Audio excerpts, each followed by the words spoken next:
Rádio Livre. Entrevista. E a gente segue falando sobre as chuvas porque essa chuva forte não ocorre apenas aqui na região metropolitana do Recife. Nos últimos dias, nós estamos acompanhando a situação do extremo sul da Bahia, né? Um sofrimento muito grande por lá. E neste fim de semana, uma enxurrada em Vila de Jericoacoara, no Ceará, também causou estragos.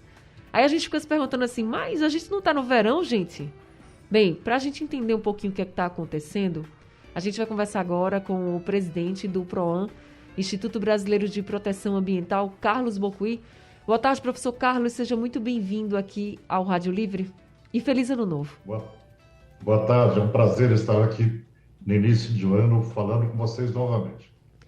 Professor, por que tanta chuva assim nesse período que a gente, por exemplo, aqui do Nordeste está acostumado com o sol o ano todo, tudo bem, mas tem os períodos que chovem mais. Agora, janeiro, não chove tanto assim. E a gente vem de dezembro aí com o exemplo da Bahia. Agora, em janeiro também, a gente já vem com o Ceará, Jericoacoara. Aqui na região metropolitana choveu bastante.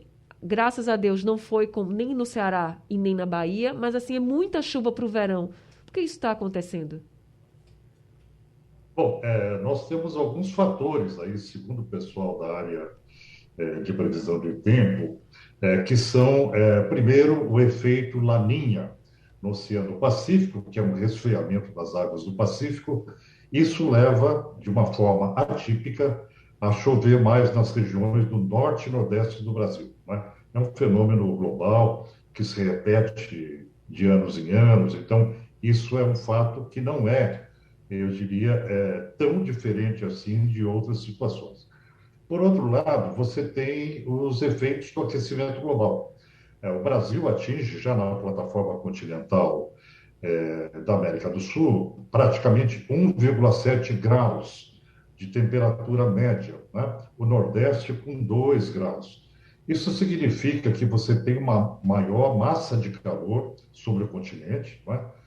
Habitualmente, porque esse aquecimento ele já se configura como uma situação de transformação, mas ele já é evidente, e isso faz com que as águas do oceano elas aqueçam mais, e aí você tem uma maior intempestividade por conta de áreas de baixa pressão.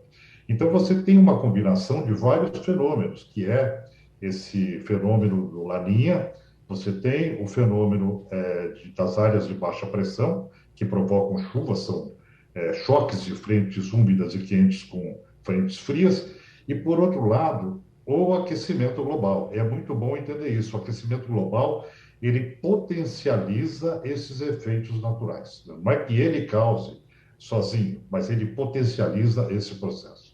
Eu ia lhe perguntar isso porque o senhor falou do Laninha, por exemplo, e até que é um fenômeno que se repete. Sim, se repete. Então, o que está tendo de novo para ele poder chegar mais forte, por exemplo, e chegar em tempos em que a gente nem espera, por exemplo. Eu falo, pode ser que os meteorologistas até preveem isso porque estão lá acompanhando tudo, mas a gente, população, não espera, porque janeiro é um mês de muito sol, principalmente aqui no Nordeste.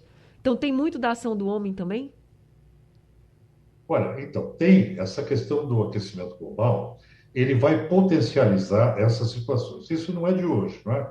Se a gente olhar nos últimos 11 anos, de 2011, 2010 a 2021, nós tivemos, no Brasil, um gasto de mais de 50 bilhões de reais para atendimento de inundações, enchentes, episódios climáticos extremos que levaram a danos ambientais e perda de vidas, né?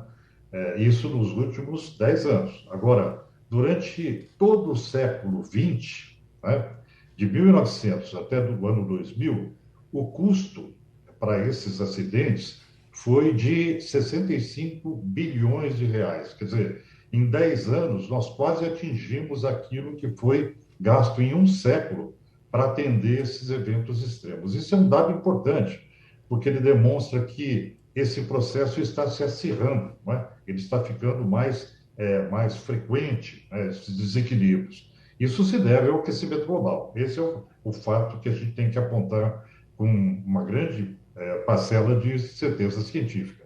Além disso, você tem uma questão importante, que é o relatório do IPCC, do Painel Intergovernamental de Mudanças Climáticas, que ele disse, num preview do ano passado, em 2021, porque o relatório vai ser divulgado agora em 2022, ele disse que os eventos extremos, como esses que nós estamos presenciando, não só no Brasil, como na Alemanha, choveu muito na Alemanha no ano passado, com vários problemas com relação a populações desabrigadas também, isso tende a se transformar em uma situação mais frequente.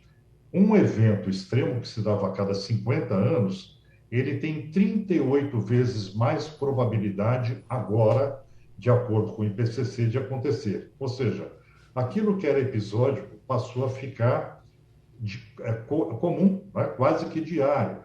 Então, você tem uma série de desequilíbrios ao longo do planeta, como, por exemplo, temperatura de 52 graus no Canadá, no verão, né? Uma loucura. Como é que você pode imaginar uma região tão fria, 52 graus? Então, esses eventos que são temperatura extrema, seca, chuva muito intensa, deslizamentos, inundações, isso tende a se acirrar no futuro.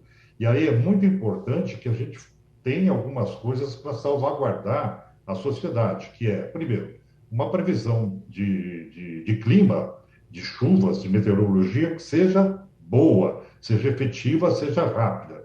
Segundo, uma defesa civil que possa fazer o atendimento e um processo educativo que possa dar informação para a população, exatamente para que ela possa se proteger quando vier os alertas, né?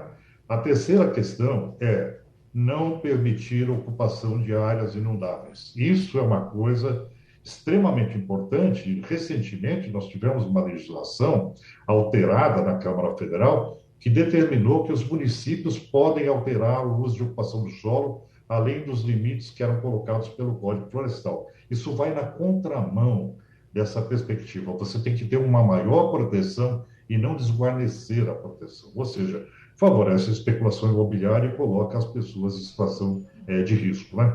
Outra questão importante, muito se falou a respeito das barragens.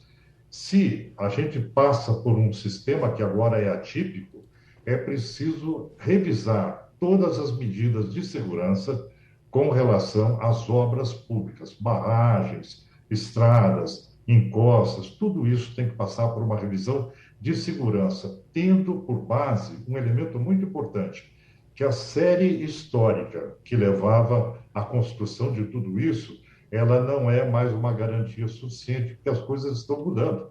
Então, é preciso rever, né, todas essas normas de segurança e também de previsibilidade. É isso, gente. Tem muito a ser feito e a gente precisa fazer o mais rápido possível, porque senão a gente vai só piorando a nossa situação, é fato. Professor Carlos, muito obrigada, viu, por conversar com a gente aqui no Rádio Livre. Uma boa tarde para o senhor. Boa tarde, eu que agradeço. Tá bom.